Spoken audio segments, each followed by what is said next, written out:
السلام عليكم ورحمة الله وبركاته. وعليكم السلام. كيف حالك يا جويرية؟ الحمد لله بخير حال. أنا متشوقة لسماع قصة يأجوج ومأجوج. سوف نبدأ بإذن الله في باقي قصة يأجوج ومأجوج. استمعي يا أختي إلى القصة وأنصتي لها. وبدأ ذو القرنين في عمل آخر في هذا السد، فقد بنى السد بأعمدة من الحديد ووضعها ثم أشعل نارا أخرى، فأذاب النحاس فيها ثم وضعه فوق الحديد، فخلط بين الحديد والنحاس، فصار السد قويا متينا بين الجبلين، لا يستطيع أحدا أن يهدمه حتى يأجوج ومأجوج. ثم قال ذو القرنين: هذا رحمة من ربي، فإذا جاء وعد ربي جعله دكاء وكان وعد ربي حقا. وفي اليوم التالي حاول يأجوج ومأجوج أن يهدموا السد ليأكلوا أزرع هؤلاء الناس ويسرقوا حبوبهم، إلا أنهم لم يقدروا على ذلك، وعجزت مخالبهم وأنيابهم عن هدم هذا السد المنيع. هل كان لهم أنياب ومخالب يا أخي؟ نعم يا أختي، فقد كانوا أقوياء جدا. وهيا بنا لنكمل القصة. ولقد جعل الله لهم وقتا يخرجون فيه إلى الأرض ويهدمون فيه هذا السد، فقبل يوم القيامة يجعل الله علامات له، ومن هذه العلامات خروج يأجوج ومأجوج. وهل سيخرجون علينا؟ وقد بشرنا النبي صلى الله عليه وسلم أنهم سوف يخرجون في نهاية الدنيا، وهذه علامة من علامات الساعة، ولا يزالون على هذه الحال حتى إذا جاء وعد الله قال زعيمهم: ارجعوا فستحفرونه غدا إن شاء الله. ثم يأتي وعد الله الذي جاء على لسان ذي القرنين ليصير السد دكاء،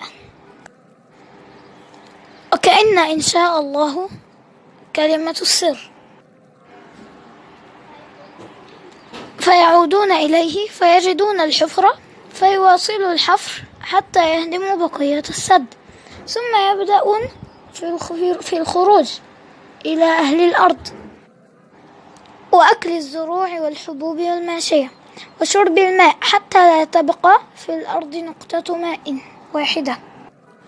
في الوقت الذي يجتمع فيه المسلمون في مكان واحد مع نبي الله عيسى بن مريم عليه السلام الذي ينزل في آخر الزمان، ومع المسلمين بعض الطعام وكثير من الماشية والأغنام.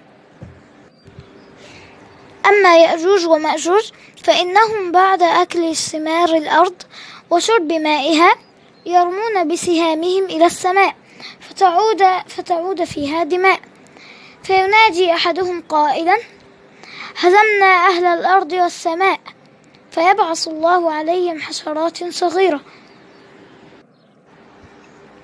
اسمها النغف فتقتلهم جميعا ويهلكون، فإذا ماتوا خرج المسلمون من مكانهم، ثم تأتي طير من السماء تأكل جثث يأجوج ومأجوج، وينزل مطر من السماء يبعدها عن الأرض. فإذا كان يوم القيامة دخل يأجوج ومأجوج إلى النار جزاء لهم على أعمالهم السيئة وكفرهم بالله سبحانه وتعالى. وعاد ذو القرنين إلى بلاده بعد نجاح رحلته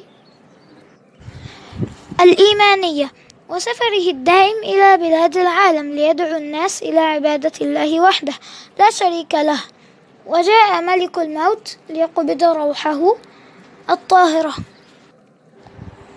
وبهذا نكون أنهينا هذه القصة الشيقة، فهل أعجبتك؟